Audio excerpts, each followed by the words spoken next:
महाभारत का युद्ध समाप्त हो चुका था। चारों तरफ बस योद्धाओं के फटे वस्त्र, मुकुट और टूटे हुए शस्त्र और टूटे हुए रथों के चक्के आदि बिखरे पड़े हुए थे और वायुमंडल में पसरी हुई थी घोर उदासी। गिद्ध, कुत्ते और सियारों की डरावनी आवाज़ों के बीच निर्जन हो चुकी उस भूमि में द्वापर की सबसे महान योद्धा भीष्म पितामह सरसैया पर पड़े सूर्य की उत्तरायण होने की प्रतीक्षा कर रहे थे, क्योंकि जब भीष्म पितामह को तीर लगी थी तब सूर्यास्त हो गया था। तभी उनकी कानों में एक परिचित ध्वनि आती है। नाम पितामह भीष्म की सूख चुके होठों पर, उनके चेहरे पर एक मरी सी मुस्कुराहट उठी और पितामह बोले, आओ देवकी नंदन कृष्ण, स्वागत है तुम्हारा। मैं बहुत देर से तुम्हारा ही इंतजार कर रहा था। कृष्ण ने कहा, क्या बोलूं पितामह, अब तो ये भी नहीं पूछ सकता कि कैसे हैं। भीष्म पितामह चुप रहे और कुछ क्षण बाद बोले, कुछ पूछ सकता हूँ केशव, बड़े ही अच्छे समय में आए हो। संभवतः शरीर छोड़ने के पूर्व मेरे कुछ भ्रम समाप्त हो जाएंगे। कृष्ण ने बोला, कहिए पितामह। पितामह कहे, हे केशव, मुझे यह बताओ।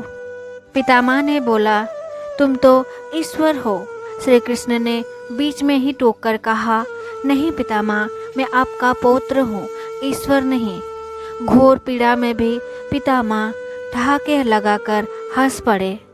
कृष्ण, मैं अपने जीवन का कभी आंकलन नहीं कर पाया। संभवतः मैं नहीं जानता कि अच्छा रहा या बुरा। अब तो इस प्रकार से जा रहा हूँ कन्हैया, अब तो ठगना छोड़ दो। कृष्ण पितामह के करीब आए और पूछा, कहिए पितामह, क्या पूछना चाहते हैं आप। पितामह बोले, कृष्ण, इस युद्ध में जो भी हुआ वो ठीक था क्या। किसकी ओर से पितामह, पांडव की ओर से या फिर कौरव की ओर से। पितामह बोले, कौरव की कृत्यों पर अब तो कोई चर्चा का विषय ही नहीं रहा कृष्ण, पर पांडव की ओर से जो कुछ भी हुआ वो सही था क्या। आर्य द्रोणों का वध, दुर्योधन का जंगा के नीचे प्रहार, दुशासन का छाती का चीरा जाना, जयद्रथ के साथ हुआ छल, निहत्थे कर्ण का वध, ये सब ठीक था क्या। कृष्ण ने कहा, इसका उत्तर मैं कैसे दे सकता हूँ पितामह। का उत्तर तो पांडवों को देना चाहिए। मैं तो इस युद्ध में कहीं था ही नहीं पितामह।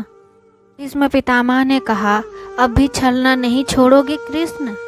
पूरा विश्व भले ही कहता रहे कि महाभारत अर्जुन और भीम ने जीता, तो मैं जानता हूँ कन्हैया, ये केवल तुम्हारी और तुम्हारी ही विजय है।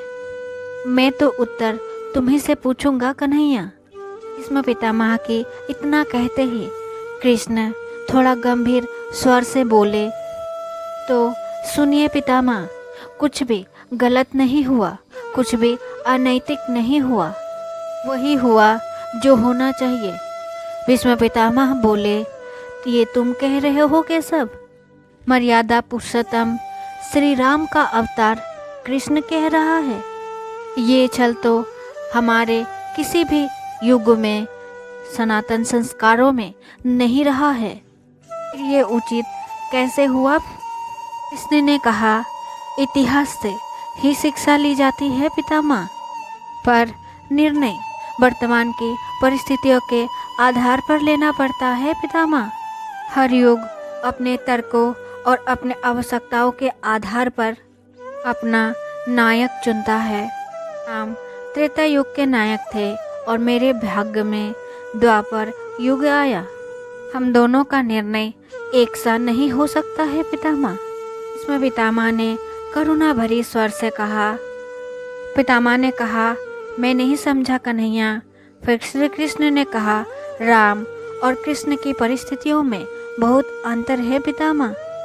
राम के युग में खलनायक भी रावण जैसा शिव भक्त होता था। तब रावण जैसी नकारात्मक सोच वाली परिवारों में भी तब विभीषण जैसी संत हुआ करते थे।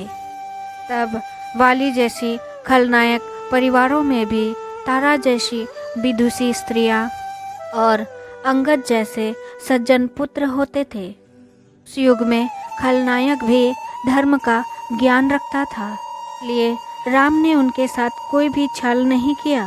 परंतु मेरे युग में कंस, जरासंध, दुर्योधन, दुशासन, शकुनी, जयद्रथ और पापी आए। उनकी समाप्ति के लिए हर छल उचित है पितामह। पाप का अंत तो उचित है पितामह, वो चाहे किसी भी प्रकार से हो। भीष्म पितामह ने फिर प्रश्न किया, क्या तुम्हारी इन निर्णयों से गलत परंपराएं निर्माण नहीं होगी के सब? क्या तुम्हारे इन छलों को भविष्य ग्रहण नहीं करेगा? और यदि करेगा भी तो क्या उचित होगा कन्हैया? कृष्ण ने कहा, भविष्य तो इससे भी अधिक नकारात्मक आ रहा है पितामह। कलयुग में तो इतने से ही काम नहीं चलेगा पितामह, उसे तो कृष्ण से भी और अधिक कठोर होना पड़ेगा, नहीं तो धर्म समाप्त हो जाएगा। क्रूर और अनैतिक शक्तियाँ सत्य एवं धर्म का समूल नाश करने के लिए आक्रमण कर रही हो तो नैतिकता मूल्यहीन हो जाता है पितामह। तब महत्वपूर्ण होती है विजय, केवल विजय। भविष्य को यह सीखना होगा पितामह। पितामह ने फिर पूछा, क्या धर्म का भी नाश हो सकता है केशव? और यदि नाश होना ही है तो क्या मनुष्य इसे नहीं रोक सकता? कृष्ण ने कहा, सब कुछ ईश्वर के भरोसे छोड़कर बैठना मूर्खता होती है पितामह। ईश्वर कुछ भी नहीं करता, केवल मार्गदर्शन कर सकता है। सब कुछ मनुष्य के ही करना पड़ता है। आप तो मुझे ही ईश्वर कहते हैं ना, तो बताइए मैंने स्वयं इस युद्ध में कुछ किया है क्या? कुछ पांडवों को ही करना पड़ा पितामह। ईश्वर स्वयं कुछ नहीं करते, केवल राह दिखाते हैं। सब कुछ स्वयं को ही करना पड़ता है। सब ईश्वर के भरोसे बैठकर छोड़ देना यह मूर्खता होती है कि कर्म का फल तो सबको भोगना ही पड़ता है।